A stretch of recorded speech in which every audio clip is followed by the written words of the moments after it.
அல்ஹம்துலில்லாஹ் என்று ஆரம்பம் செய்யுங்கள்.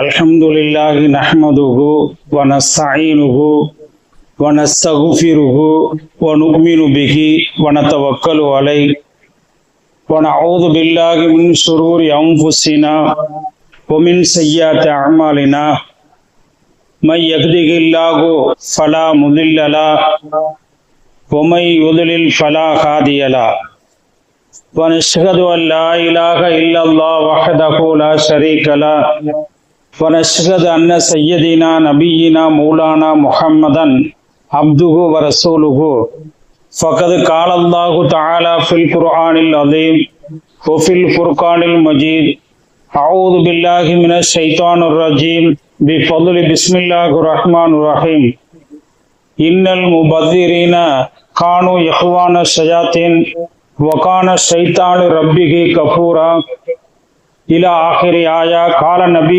ஸல்லல்லாஹு அலைஹி வஸல்லம் தலபுல் இல்மி ஃபரீலத்துன் அலா குல்லி முஸ்லிமின் வ முஸ்லிமா அவு கமா கால ஸல்லல்லாஹு அலைஹி வஸல்லம். அல்லாஹும்ம ஸல்லி அலா சய்யதினா முஹம்மதின் ஷம்ஸில் அம்பியாயி குதுபில் முர்சலீன் தாஜில் உம்மத்தி ஷஃபீஉல் முத்னிபீன் ஷஃபீஉல் யௌமல் கியாமத்தி அல்லாஹு யா ஹாதி. பிஸ்மில்லாஹி தவக்கல்து அலல்லாஹ் லா ஹவுல வலா குவத்த இல்லா பில்லாஹில் அலியில் அலீம். ஏக இறைவனாகிய அல்லாஹ் ஒருவனை போற்றியவனாகவும் புகழ்ந்தவனாகவும் அல்லாஹ் ஒருவனுக்கு அனைத்து புகழும் உண்டாகட்டுமாக. அந்த அல்லாஹ்வினால் அனுப்பப்பட்ட இறுதி தூதர் நபிகள் நாயகம் ஸல்லல்லாஹு அலைஹி வஸல்லம் அவர்கள் மீதும் அவர்களுடைய வழியை பின்பற்றிய உத்தம சத்திய சஹாபாக்கள் தாபியன்கள் குறிப்பாக அல்லாஹ்வினுடைய அருளை ரஹ்மத்தை அருக்கொடையை அள்ளி பருக வேண்டும் என்று முன்கூட்டியே வந்து கொண்டிருக்கக்கூடிய கேட்டுக்கொண்டிருக்கக்கூடிய உலகெங்கும் இருக்கக்கூடிய முஸ்லிமான ஆண்கள் பெண்கள் அத்தனை பேர்களின் மீதும் இறைவா உன்னுடைய அருளை இந்த உலகத்திலும் எங்களுக்கு தந்து நாளை மறுமையிலே உன்னுடைய பேர் அருளுக்கு சொந்தக்காரர்களுடைய பட்டியலில் எங்கள் அத்தனை பேர்களையும் சேர்த்து அருள் புரிவாயாக. வாழும் காலகட்டத்திலே ஆரோக்கியத்தோடு சுகத்தோடு சலாமத்தோடு வாழக்கூடிய பாக்கியத்தையும் கஷ்டங்கள் சிரமங்களிலிருந்து பாதுகாத்து மருத்துவமனைகளில் யார் யாரெல்லாம் சிரமப்படுகிறார்களோ அவதிப்படுகிறார்களோ அவர்களுடைய அந்த துன்பங்களை எல்லாம் நீக்கி நிம்மதியாக சுபிச்சமாக வாழக்கூடிய பாக்கியத்தை முஸ்லிம்களுக்கு மட்டுமல்ல எல்லா மக்களுக்கும் வழங்கிடுவாயாக. வாழும் காலகட்டத்திலே களிமாவோடு வாழ்ந்து மரணிக்கக்கூடிய தருணத்திலே உயிர் பிரியக்கூடிய தருணத்திலே எங்களுடைய நாவுகளிலிருந்து கடைசி வார்த்தையாக இறுதி வார்த்தையாக லா இலாஹ இல்லல்லாஹ் முஹம்மது ரசூலுல்லாஹ் என்று சொல்லி உயிர் பிரியக்கூடிய பாக்கியத்தையும் எங்களுக்கு வழங்கிடுவாயாக. அன்பிற்கு உரித்தானவர்களே, அல்லாஹு தஆலா நம்மவர்களுக்கு எத்தனையோ நிஅமத்துக்களை அருள் வளங்களை வழங்கியிருக்கிறான், இல்லை என்று சொல்ல முடியாது. அப்படி இறைவன் நமக்கு வழங்கியிருக்கக்கூடிய அந்த நிஅமத்துக்களை பெற்றுக்கொண்டு நாம் என்ன செய்ய வேண்டும் என்று சொன்னால், இறைவன் சொல்லி காட்டுவான். நிஅமத்துக்களை இறைவன் கொடுத்த அந்த நிஅமத்துக்களை பெற்றுக்கொண்டு நாம் என்ன செய்ய வேண்டும் என்று சொன்னால் இறைவனுக்கு நன்றி செலுத்த வேண்டும். அப்படித்தான் பெருமான் ரசூல் ஸல்லல்லாஹு அலைஹி வஸல்லம் அவர்கள் இறைவன் கொடுத்த அந்த நிஅமத்தை அருள் வளங்களை பெற்றுக்கொண்டு என்ன செய்தார்கள்? இறைவனுக்கு நன்றி செலுத்தினார்கள். எந்த அளவுக்கு என்று சொன்னால் அவர்களுடைய மனைவிமார்களே வருத்தப்படக்கூடிய அளவுக்கு அந்த அளவுக்கு நன்றி கடனை செலுத்தினார்கள் என்பதை நாம் அறிந்திருக்கிறோம். அது மட்டுமல்ல, சுலைமான் அலைஹி வஸலாத்து வஸலாம் அவர்களும் அவர்களுக்கு அல்லாஹ் தஆலா ஆட்சியை கொடுத்தான், அதிகாரத்தை கொடுத்தான், நிறைய செல்வங்களை எல்லாம் கொடுத்தான். வரலாறுகளை தெரிந்தவர்களாக இருக்கிறோம். அப்படி இருக்குகின்ற பொழுது அந்த சுலைமான் அலைஹி வஸலாத்து வஸலாம் அவர்கள் இறைவன் எனக்கு ஆட்சியை கொடுத்திருக்கிறான், செல்வத்தை கொடுத்திருக்கிறான் என்று என்ன செய்தார்கள்? அல்லாஹ்வுக்கு நன்றி செலுத்தினார்கள். எப்படி நன்றி செலுத்தினார்கள்? ஹாதா மின் ஃபதுலி ரப்பி. இன்னைக்கு நாம வீடுகள்ல போடுறோமே, வீட்டினுடைய வாசல்ல போடுறோம். எப்படி போடுறோம்? ஹாதா மின் ஃபதுலி ரப்பி. இது யார் சொன்ன வார்த்தை? சுலைமான் நபி அலைஹி வஸலாத்து வஸலாம் அவங்க சொன்ன வார்த்தை. எந்த கருத்துல சொன்னாங்க? இப்ப என்னிடத்தில் இருக்கக்கூடிய ஆட்சி இது எனக்குரியதல்ல, இது நானாக பெற்றுக்கொண்டதல்ல, இது இறைவனாம் கொடுத்த எனக்கு ஒரு அன்பளிப்பு என்று சுலைமான் நபி அவர்கள் ஆட்சியை பெற்றுக்கொண்டு அதிகாரத்தை பெற்றுக்கொண்டு முதலில் அவர்கள் செய்தது ஹாதா மின் ஃபதுல் ரப்பி, இந்த ஃபதுல் இறைவன் எனக்கு கொடுத்ததுதான். அந்த அடிப்படையில் தான் சில பேர்கள் கூட இல்லங்களில் வீடுகளில் பார்க்கின்ற பொழுது முகப்புலை போட்டிருப்பார்கள், ஹாதா இந்த வீடு இருக்கிறது ஃபதுல் ரப்பி, என் ரட்சகன் கொடுத்த வீடு அப்படிங்கிற கூடிய கருத்துல அந்த வீட்டுல போட்டிருப்பாங்க. அப்ப நாம பார்க்கின்ற பொழுது இறைவன் கொடுத்திருக்கக்கூடிய அந்த நியமத்துக்களை அருள் வளங்களை பெற்றுக்கொண்டு முதலில் செய்ய வேண்டிய கடமை காரியம் இறைவனுக்கு நன்றி செலுத்த வேண்டும். அதற்கு அடுத்ததாக நான் பார்க்கின்ற பொழுது இறைவன் கொடுத்திருக்கக்கூடிய அந்த நியமத்துக்களை வைத்துக் கொண்டு அந்த நியமத்துக்களை இறைவன் எப்படி புழங்க சொல்லியிருக்கிறான், எப்படி உபயோகிக்க சொல்லியிருக்கிறானோ அந்த ரீதியிலே நாம் அந்த நியமத்துக்களை உபயோகிக்க வேண்டும். எப்படி என்று சொன்னால், ஒரு மருத்துவர் சொல்லுகிறார். எப்படி சொல்லுகிறார்? அவரிடத்தில் நாம் வைத்தியம் பார்த்த பிறகு மருத்துவர் சொல்லுகிறார், இந்த டிராப்ஸை நீங்கள் 1/4 டம்ளர் தண்ணீரில் கலந்து குடிங்கள், இந்த டேப்லெட்டை இந்த மாத்திரையை சாப்பாட்டுக்கு முன்பு, இந்த மாத்திரையை சாப்பாட்டுக்கு பிறகு, இப்படி நீங்கள் செய்யுங்கள் என்று ஒரு மருத்துவர்கள் சொல்லுகிறார்கள். அதை கடைபிடிக்கிறோம். அதே போன்று இறைவன் நம்மவர்களுக்கு நியமத்துக்களை அருள் வளங்களை வழங்கி இறைவன் சொல்லி காட்டுகிறான். எப்படி சொல்லி காட்டுகிறான்? நான் கொடுத்திருக்கக்கூடிய நியமத்துக்களை நீங்கள் எப்படி நீங்க உபயோகிக்க வேண்டும் என்று அந்த முறைகளை சட்டதிட்டங்களை எல்லாம் சொல்லப்பட்டிருக்கிறது. பெருமான் ஸல்லல்லாஹு அலைஹி வஸல்லம் அவர்கள் செய்து காட்டியிருக்கிறார்கள். அந்த ரீதியில் நீங்கள் நியமத்துக்களை நீங்கள் புலங்குங்கள், அந்த காரியங்களை நீங்கள் செலவு செய்யுங்கள், அதற்கு மாற்றமாக நீங்கள் செய்யாதீர்கள். எப்படி என்று சொன்னால், சுருக்கமாக சொல்லுகின்ற பொழுது இறைவன் கொடுத்திருக்கக்கூடிய அந்த நியமத்துக்களை வைத்துக் கொண்டு வீண் விரயம் செய்யாதீர்கள். எப்படி வீண் விரயம், இஸ்ராஃப் செய்யாதீர்கள். இறைவன் கொடுத்திருக்கிறான், எனக்கு நியமத்துக்களை கொடுத்திருக்கிறான், அருள் வளங்களை கொடுத்திருக்கிறான், நிறைய கொடுத்திருக்கிறான் என்று சொன்னால் அதற்காக நீங்கள் வீண் விரயம் செய்யாதீர்கள். காரணம் என்ன? அல்லாஹ் சொல்லி காட்டுகிறான், இன்னஹு லா யுஹிப்புல் முஸ்ரிஃபின், யார் வீண் விரயம் செய்கிறார்களோ, அதாவது நம்ம பார்க்கின்ற பொழுது ஒரு வீட்டிலே 4 பேர் இருக்கிறார்கள் என்று சொன்னால் 4 பேர் இருந்தாலும் 10 பேர் இருந்தாலும் 10 பேருக்கு தகுந்த அறை இருந்தால் போதும். இல்ல 3 அறை, அதாவது அதிகமாக இருக்கட்டும், அதாவது பூட்டியே இருக்கட்டும் என்று சொன்னால் அந்த பூட்டி இருக்கக்கூடிய அந்த அறையிலே நீங்கள் இல்லாவிட்டாலும் பூட்டியதாக இருக்கிறது என்று நினைக்கிறீர்கள், அங்கு குடியிருப்பது சைத்தான். அப்ப நீங்கள் பார்க்கின்ற பொழுது இறைவன் கொடுத்திருக்கிறான் என்ற நியமத்துக்களை நீங்கள் வைத்துக் கொண்டு உங்களுக்கு தேவைக்கு தக்கவாறு நீங்கள் புழங்கிக் கொள்ளுங்கள். தேவை இல்லாமல் நீங்கள் என்ன செய்யாதீர்கள், வீண் விரயம் செய்யாதீர்கள் என்று அல்லாஹ் தஆலா சொல்லிவிட்டு இன்னொரு இடத்தில் அல்லாஹ் தஆலா கடுமையாக சொல்லி காட்டுவார். எப்படி சொல்லி காட்டுவார்? இன்னல் முபல்லிரீன கானூ இஹ்வான ஷைத்தான், யார் வீண் விரயம் செய்தார்களோ கானு அவர்கள் ஆகிவிட்டார்கள் இஹ்வான ஷைத்தான், ஷைத்தானுக்கு சகோதரர்களாக ஆகிவிட்டார்கள். இன்றைக்கு நாம பார்க்கிறோம், சமீபத்தில் கூட கேள்விப்பட்டோம், 10 பேர் சாப்பிடக்கூடிய நேரத்தில் 150 பேருக்கு சாப்பாடு. காரணம் என்ன? நம்ம எப்படியாவது நினைப்பார்களே என்று நினைத்து சாப்பிடுவதற்கு இல்லாத நேரத்தில் என்ன செய்கிறார்? கடைசி கட்ட நேரங்களில் நாம ஏதாவது என்ன செய்கிறோம்? அடுத்தவர்களுக்கு கொடுத்து விடுகிறோம். அதுவும் கூட அந்த நேரம் தவறு நாம் கொடுக்கின்ற பொழுது அந்த உணவை அவர்கள் உபயோகிக்க மாட்டார்கள்.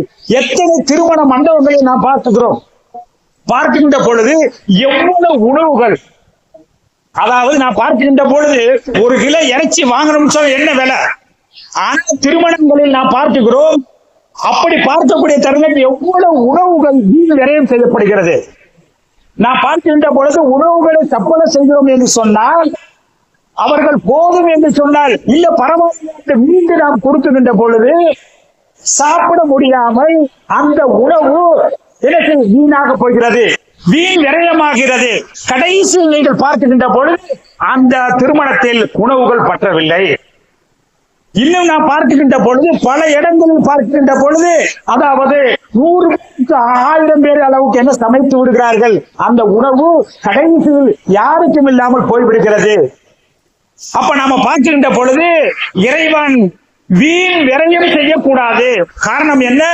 வீண் விரயம் செய்வதனால் அல்லாஹ் எந்த அளவுக்கு நம்மவர்களுக்கு அதாபு கொடுக்கிறான் என்று நான் பார்க்கின்ற பொழுது, ஆதம் அலைஹி வஸலாத்து வஸலாம், ஹவ்வா அலைஹி வஸலாத்து வஸலாம் 2 பேர்களை அல்லாஹ் சொர்க்கத்தில் தங்க வச்சான். தங்க வச்சுட்டு அந்த மரத்தின் பக்கம் போகக்கூடாதுன்னு சொன்னான். அதற்கு தஃசீர் எழுதக்கூடியவங்க இந்த ஒரு அர்த்தத்தை, ஒரு விளக்கத்தையும் கொடுக்கிறார்கள். எப்படி என்று சொன்னால், அந்த ஒரு மரத்தின் பக்கம் அல்லாஹ் தஆலா போகக்கூடாதுன்னு சொன்னாலே, ஏன் சொன்னா அந்த மரத்தின் பக்கம் செல்வது வீண் விரயம். எப்படிங்க? அந்த மரத்தின் பக்கம் செல்வது வீண் விரயம். ஆகையினால் அந்த வீண் விரயத்தின் பக்கம் விரைந்து சென்றார்கள். அந்த உலகத்துக்கு அனுப்பிவிட்டான். சொர்க்கம் எப்படிப்பட்ட இடம்? அப்ப யார் வீண் விரயம் செய்கிறார்களோ இருக்கிற கிடைக்கிற நனவுகளும் போய்விடும்.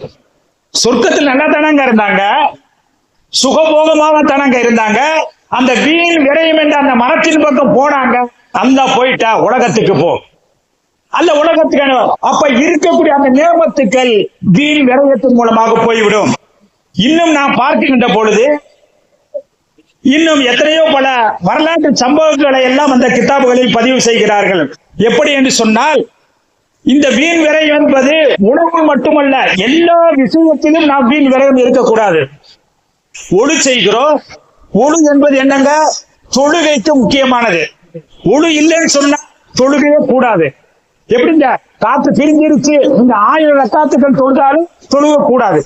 அப்ப நமக்கு அஸ்திவாரமாக இருப்பது, தொழுகைக்கு அஸ்திவாரம் ஒழு. இந்த ஒழு இல்லைன்னு சொன்னா நீங்க எவ்வளவுதான் தொழுதாலும் அந்த தொழுத நினைச்சிருப்பீங்க, தொழுக கூடாது.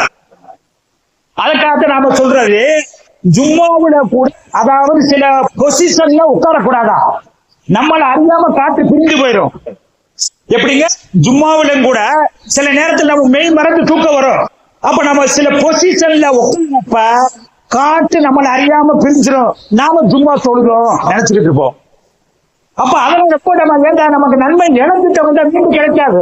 இப்ப இந்த ஜும்மா போயிருச்சு, மீண்டும் கிடைக்குமா? கிடைக்காது. அப்ப அதே போல தொழுகைக்கு ஒழு அவசியம். அந்த அவசியமான ஒழுவை சஅத் இப்னு அபீ வக்காஸ் ரலியல்லாஹு தஆலா ஒழு செய்றாங்க. இப்ப ஒழு செஞ்சுக்கிட்டு இருக்கப்ப ரசூல் ஸல்லல்லாஹு அலைஹி வஸல்லம் அவங்க அப்படி வர்றாங்க. சஅத் லா துஸ்ரிஃபு ஃபில் மாயி, என்ன செய்றாங்க? வேற அதாவது நம்ம வெளியில போறோம், வெளியில போயிட்டு கை கால் முகத்தை கழுவுவோம், அதல்ல, தொழுகைக்காக ஒரு இபாதத்தை செய்வதற்காக ஒழு செய்றாங்க. இப்ப பார்த்து என்ன சொல்றாங்க? லா துஸ்ரிஃபு ஃபில் மாயி சஅத், வீண் விரயம் செய்யாதீங்க. ஒழு செய்றீங்க, வீண் விரயம் செய்யாதீங்க. வீண் விரயம் சொன்னா என்ன? இன்னைக்கு நாம பாக்குற சில நேரங்கள்ல சில பிள்ளைகள் என்ன செய்ய, தண்ணியை அடிச்சு விளையாண்டுக்கிட்டு இருப்பாங்க. நம்ம ஏரியாக்கள இல்ல, அப்படின்னு நினைச்சுக்கிறாங்க. தண்ணி அடிச்சு சில நேரத்தை விளையாடிக்கிட்டு இருப்பாங்க. ஒரு பிள்ளை அடிச்சுக்கிட்டு இருப்பாங்க, சில நேரத்தை விளையாடிக்கிட்டு இருப்பாங்க. அப்படி விளையாண்டாங்களா சாகரிலே? இல்ல. அவங்க என்ன செஞ்சாங்க? 3 முறை கழுவுனாங்க. இன்னைக்கு நாம பாக்குறோம், சில பேர் ஒளி செஞ்சு முடிச்சிருப்பாங்க. மனசு ஆக இந்த உறுப்பை கழுவுனமா கழுகலையா, ஒரு என்ன வசுவசா. எப்படிங்க? ஒளி செஞ்சு முடிச்சிருவாங்க, முடிச்சிட்டு இந்த உறுப்பை கழுவுனமா கழுவலையா, அப்ப டவுட் வந்துடும். அப்ப அவங்க என்ன நினைச்சுவாங்க? அப்ப ஒளி செய்யலன்னு சொன்னா, அப்ப ஒளி கூடாட்டி தொழு கூடாம போயிடும். என்ன செய்வாங்க? மீண்டும் கழுவுவாங்க. அப்ப என்ன செய்வோம்? மீண்டும் கழுவு. இது என்ன சொன்னா வசுவசா. சில பேர்த்துக்கு ஒரு தடவை செஞ்சாலும் எனக்கு மனசு ஒரு சாந்தி அடையாது, திருப்பி ஒளி செய்வாங்க. அப்ப அதே போல சஅத் ரலியல்லாஹு தஆலா அவங்க கேட்கிறாங்க, நாயகமே, நான் ஒளி செய்கிறேன், இதுல என்ன வீண் விரயம் இருக்குது? தொழுகைக்காக செய்யறேன், தொழுகைக்காக செய்யறப்ப இதுல என்ன வீண் விரயம் இருக்கிறது? அப்படிங்கப்ப சஅத் ரலியல்லாஹு தஆலா அவங்கள்ட்ட ரசூல் ஸல்லல்லாஹு அலைஹி சொன்னாங்க, நீங்க ஒழு என்பது ஒரு இபாதத்து தான். அந்த இபாதத்தை செய்வதற்காக, நிறைவேற்றுவதற்காக ஒழு செய்கிறீர்கள். ஆனாலும் கூட அந்த ஒழுவிலும் கூட 3 முறைக்கு அதிகமாக செய்யக்கூடாது, கழுவக்கூடாது. ஒரு உறுப்பை கழுவுகிறோம் என்று சொன்னால் 3 முறைக்கு அதிகமாக. எங்க அந்த கால பாலைவனம், அரபு நாட்டுல ரசூல் ஸல்லல்லாஹு அலைஹி இருந்த கால பாலைவனம், தண்ணீர் இருக்காது. இன்னைக்கு தண்ணி நமக்கு நிறைய கிடையாது. சொன்னாங்க, நீங்கள் ஆற்றில் ஓடக்கூடிய ஆற்றிலே ஒழு செய்தாலும் கடலில் ஒளி செய்தால கடல்ல ஒளி செய்தா தண்ணியை எடுத்துட்டு திருப்பி போட்டுருவோம். அப்ப நீங்க கடலில் ஒளி செய்தாலும் ஆற்றில் ஒளி செய்தாலும் ஒரு உறுப்பை 3 தடவைக்கு மேல் கழுகாதீர்கள். அப்படி கழுகுவது இஸ்ராப், வீண் விரயம். அப்ப நம்ம மார்க்கம் சொல்லி காட்டுகிறது. அப்ப உணவிலும் கூட வீண் விரயம் செய்யாதீர்கள். உணவாக இருந்தாலும் வீண் விரயம் செய்யாதீர்கள். காரணம் என்ன? அல்லாஹ்வுக்கு ரொம்ப பிடிக்காது. முஸ்ரிஃபீன், வீண் விரயம் செய்யக்கூடியவர்களே, அதாவது அல்லாஹ்வுக்கு ரொம்ப பிடிக்காது. இன்றைக்கு நாம அப்படி பார்க்கக்கூடிய தருணத்தில் நாம பார்க்கின்ற பொழுது இன்றைக்கு வீண் விரயங்களை நாம் எதெல்லாம் நமக்கு மார்க்கம் சொல்லப்பட்டிருக்கிறதோ அந்த வகைகள் எல்லாம் வீண் விரயங்களை எல்லாம் விட்டு நாம் தவிர்த்து கொள்ள வேண்டும். எப்படி என்று நான் பார்க்கின்ற பொழுது 2002 குஜராத்தில் நடந்த செய்தி நமக்கு தெரியும். இருந்தாலும் சுட்டி காட்டுறேன். ஒரு முஸ்லிமான ஒரு பெண்ணை, கற்பமான பெண்ணை வயிற்றெல்லாம் பிளந்து எடுத்த நிகழ்வு நமக்கு தெரியும். அது உன்னுடைய விரிவு தேவையில்லை. இப்படி இந்த பொண்ணு சிலர்கள் அவங்ககிட்ட போய் கேட்டாங்க, இப்படி ஒரு கற்பமான ஒரு பெண் குழந்தை உண்டாயிருக்காங்க சாதாரண இல்ல, அவங்க எவ்வளவு பெரிய வழியெல்லாம் சுமந்திருப்பாங்க.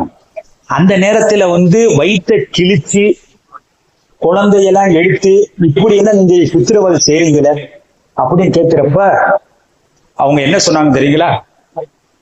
இது நான் முஸ்லிம்கள் மீது வெறுப்பு அல்ல, ஒரு நிகழ்வு. என்னன்னு சொன்னா, எங்களுக்கு பக்கத்துல முஸ்லிம்கள் சமைக்கிறாங்க. சமைச்சு அவங்களுக்கு தேவை போக மீது உணவை கொட்டுகிறார்கள். அந்த உணவை எங்களுக்கு கொடுத்தால் 1 வாரம் வைத்து சாப்பிடுவோம். அந்த உணவை எங்களுக்கு கொடுத்தால் 1 வாரம் வைத்து நாங்கள் சாப்பிடுவோம். ஆனால் எங்களுக்கு கண்களுக்கு முன்னாக அந்த உணவு குப்பையில கொட்டுகிறார்கள். அதனால் அவர்கள் மீது எங்களுக்கு கொஞ்சம் வெறுப்பு. சிலர்கள் இஸ்லாமியர்களை பிடிக்காதவர்கள் எங்களிடத்துல அதாவது எரிகின்ற நெருப்பில இன்னும் மண்ணெண்ணெய் ஊற்றி விட்டார்கள். எங்களின் மீது இஸ்லாமிய இன்னும் குறிப்பை அதிகமாக ஊட்டியதன் காரணமாகத்தான் இந்த கொடூரமான காட்சியை நாங்கள் செய்தோம். அப்ப நம்ம பார்க்கின்ற பொழுது உணவுகள் நாம் சாப்பிட்டு விட்டு மிச்ச உணவுகளை நாம் வீணாக்குகின்ற பொழுது அது வீண் விரயம். அந்த வீண் விரயத்தின் மூலமாக ஏற்பட்ட விளைவுதான் என்று அவர்கள் சொல்லுகின்றார்கள். இது மட்டுமல்ல, ஸ்பெயின் நாட்டை ஆண்டவர்களை ஒருவர் சொல்லுகிறார். எப்படி என்று சொன்னால், நானும் மனைவி பிள்ளைகள் எல்லாம் இருக்கிறோம். அவருக்கு இயற்பெயர் அபுல் காசிம் என்று சொல்றாங்க. அப்ப நீங்க பாத்தீங்கன்னாக்கா அந்த மேல் மாடியில நாங்க இருக்கிறோம், அரண்மனையில மேல் மாடியில மேல் தளத்துல இருக்கிறோம். இப்படி இருக்கின்ற பொழுது நானும் மனைவி பிள்ளைகள் மேல் தளத்துல இருக்கிறப்ப கீழே பாத்தீங்கன்னாக்க என்ன செஞ்ச பிள்ளைங்க எல்லாம் மண்ணில விளையாண்டுகிட்டு இருந்தாங்க. எப்படிங்க? மண்ணில விளையாண்டுகிட்டு இருந்தாங்க. இப்படி விளையாடி கொண்டிருக்கக்கூடிய தருணத்துல என்னுடைய மனைவி பிள்ளைகளுக்கு ஆசை, நம்மளும் மண்ணில விளையாடுறோமே அப்படின்னு ஆசை.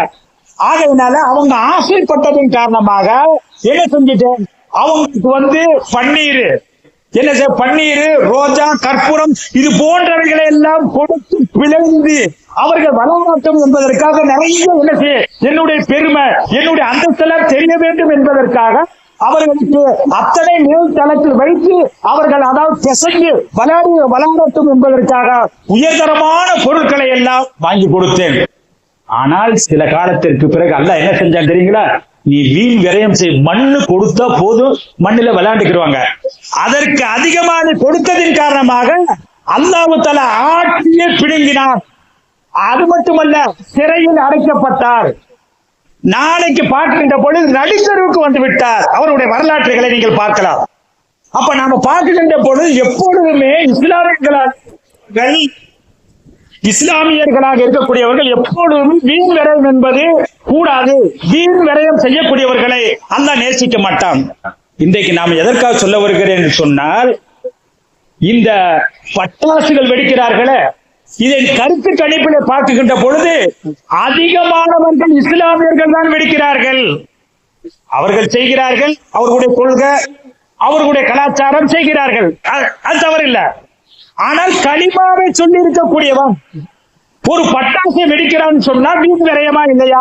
நான் ஒரு ஆள் கேட்டேன், இஸ்லாமியர்களா இருந்தாங்க, புள்ள மனைவி வீட்டுக்காரு சங்கு சக்கரம் சுத்தி இருந்துகிட்டு இருந்தாங்க.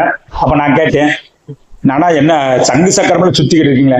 அவன் மனைவி ஆசைப்பட்டாங்க, பிள்ளை ஆசைப்பட்டாங்க. மனைவி ஆசைப்பட்டாலும் கேட்க வாங்கி கொடுக்கலாம், ஆனால் பட்டாசை நீங்கள் வாங்கி கொடுக்க கூடாது. காரணம் என்ன? இது வீண் விரயம். இன்றைக்கு நான் பார்க்கின்ற பொழுது இறைவன் காப்பாற்ற வேண்டும், நானும் துவா செய்கிறேன். இந்த பட்டாசின் மூலமாக காயங்கள் சேதங்கள் ஏற்படுவதை விட்டு நாம் பாதுகாப்பதற்காக நாம் துவா செய்கிறோம். ஆனால் நான் பார்க்கின்ற பொழுது இஸ்லாம் ஒரு இஸ்லாமியனாக இருந்து தன்னுடைய பிள்ளைக்கோ தன்னுடைய மனைவிக்கோ தன்னுடைய சொந்தக்காரர்களுக்கோ பட்டாசுகளை நீங்க வாங்கி கொடுக்க கூடாது. காரணம் என்ன? அது வீண் விரயம். சாதாரண பார்க்கின்ற பொழுது ஒரு சத்தம் வருகிறது, அந்த சத்தத்திற்காக இன்னைக்கு நீங்கள் பார்க்கின்ற பொழுது இன்னைக்கு அதனால தான் சில இடங்களிலும் கூட பட்டாசுகள் 8ஆம் நாள் இப்படியெல்லாம் செய்கின்ற இடங்களிலும் கூட பட்டாசுகளை தடுக்கப்பட்டதற்கு காரணம் பட்டாசு என்பது வீண் விரயம். வீண் விரயம் செய்யக்கூடியவர் இஸ்லாமிய வீண் விரயம் செய்யக்கூடாது. காரணம் என்ன? இறைவன் கொடுத்திருக்கக்கூடிய பொருள் உங்களுக்கு நிறைய இருக்கிறதா, அந்த காசை அடுத்தவர்கள் கொடுங்கள். எத்தனை பேருக்கு இல்லாமல் கேட்பதற்கு வழி இல்லாமல் சில பேர் கேட்டுருவா, சில பேர் எனக்கு உணவு இல்ல கேட்பான், சில பேர் நடுத்தரமா இருக்க கேட்க மாட்டான். கஞ்சியோ வெங்காயமோ அதை வைத்து இந்த ஒரு நேரத்தை எப்படியாவது நாம துடைத்துக் கொள்வோம், கழித்துக் கொள்ளுவோம். கேட்கக்கூடியவன் ஓண்ட மட்டுமல்ல எல்லாத்திலையும் கேட்பான். அல்லாஹ் காப்பாத்தணும். அப்ப நாம பார்க்கின்ற பொழுது, அப்ப இந்த பட்டாசுகளில் நான் பார்க்கின்ற பொழுது இஸ்லாமிய பண்டிகைகள் இருக்கிறது என்று சொன்னால், அந்த இஸ்லாமிய பண்டிகைகள் என்ன சொல்லுகிறது? ஈதுல் ஃபித்ர் பெருநாள் தொழுகையா, அது இஸ்லாமியர்களுக்கு மிகப்பெரிய ஒரு உன்னதமான நாள், உன்னதமான பண்டிகை. 30 நாள் நோன்பு நோட்டு அந்த ரமலானுடைய பெருநாள் இருக்கிறது, ஈதுல் ஃபித்ர் என்ற அந்த பெருநாள் இஸ்லாமியர்களுக்கு மிகப்பெரிய ஒரு நல்ல பெருநாள். அந்த பெருநாளிலும் கூட இஸ்லாமியர்கள் என்ன செய்ய வேண்டும்? பட்டாசுகளை வெடிக்கக்கூடாது, மற்றவர்களுக்கு இடையூறு தரக்கூடிய எந்த ஒரு காரியத்தையும் செய்யக்கூடிய இஸ்லாம் சொல்கிறது. நீங்கள் தொடுவதற்கு முன்பு, பெருநாளை கொண்டாடுவதற்கு முன்பு நீங்கள் என்ன செய்வீர்கள்? சதக்கத்து ஃபித்ரா, மற்றவர்களுடைய நலனை கருதி சதக்காவை கொடுத்து விட்டு இந்த தொழுகை வாங்க இஸ்லாம் சொல்லுது. இஸ்லாம் சொல்லக்கூடிய அந்த பெருநாட்களில் எந்த ஒரு மனிதனுக்கும் இடையூறு இருக்கக்கூடாது. அது இஸ்லாமியனாக இருக்கட்டும், இஸ்லாம் அல்லாதவனாக இருக்கட்டும், யாருக்கும் இஸ்லாமிய ரீதியாக இஸ்லாமியர்கள் எந்த ரீதியாகவும் இடையூறு இருக்கக்கூடாது. அதே போல நீங்கள் அடுத்ததா பாருங்கள், ஹஜ் பெருநாள். இந்த ஹஜ் பெருநாளை நீங்கள் பார்க்கின்ற பொழுது இதை ஆடு அறுத்து, மாடு அறுத்து, ஒட்டகத்தை அறுத்து 3 பங்காக வைத்து அந்த 3 பங்கில் 1 பங்கு ஏழைக்கு கொடுங்கள். அப்ப இஸ்லாமியர்களுடைய திருநாள், இஸ்லாமியர்களுடைய பண்டிகைகள் தரக்கூடிய படிப்பினை என்னன்னு சொன்னால், மற்றவர்களுடைய நலனில் நீங்கள் அக்கறை கொள்ள வேண்டும், மற்றவர்களுக்கு உதவி செய்ய வேண்டுமே தவிர யாரும் எந்த ரீதியாகவும் இடையூறு செய்யக்கூடாது என்பதைத்தான் இஸ்லாமியுடைய பண்டிகை நமக்கு உணர்த்து காட்டுகிறது. அல்லாஹ் அதைத்தான் சொல்கிறான், வலா துல்கூபி ஐதுக்கு இலத்தவிழு பற்றி நீங்கள் என்ன செய்யாதீர்கள்? பட்டாசு எட்டு வீண் விரயத்தின் பக்கம் உங்களுடைய கைகளை போடாதீர்கள். அப்படி போட்டால் அல்லாஹ் அவர்களை நரகத்தில் கொண்டு போடுவான் என்று நபிகள் நாயகம் ஸல்லல்லாஹு அலைஹி வஸல்லம் அவர் சொல்லி காட்டுகிறார்கள். இன்றைக்கு நான் பார்க்கின்ற பொழுது பல இடங்களில் பள்ளிகளில் தொழுகை நடந்து கொண்டிருக்கிறது, இஸ்லாமியர்கள் தான் வெடிக்கிறார்கள். தொழுகைக்கு இடையூறு தரக்கூடியதாக இருக்கிறது. ஆனா யார் வெடிக்கிறார்? இஸ்லாமியர்கள். நாம் அதை கண்டும் காணாமல் விட்டு விடுகிறோம். அப்ப அந்த பாவம் நம்மை சாருமா சாராதா? அப்ப நாம பார்த்துக்கின்ற பொழுது பட்டாசுகள் இவைகளை மனைவிக்காகவோ பிள்ளைகளுக்காகவோ அல்லது தனக்காகவோ அந்த அழகை பார்ப்பதற்கு, அந்த ஒளியில் பார்ப்பதற்கு, அந்த வெளிச்சத்தை பார்ப்பதற்கு நல்லதாக இருக்கிறது என்று நீங்கள் வெடித்தீர்கள் என்று சொன்னால் வீண் விரயம். வீண் விரயம் செய்யக்கூடியவர்களை அல்லாஹ் கோபிக்கிறான், அல்லாஹ் வெறுக்கிறான், நாளை மறுமையில் தண்டனை கொடுப்பான். அப்படிப்பட்ட வீண் விரயங்களிலிருந்து இஸ்லாமியர்களை அல்லாஹ் தஆலா பாதுகாப்பானாக. வாஹிரு தவானில் அல்ஹம்துலில்லாஹி ரப்பில் ஆலமீன். அஸ்ஸலாமு அலைக்கும் வரஹ்மத்துல்லாஹி வபரகாத்துஹு.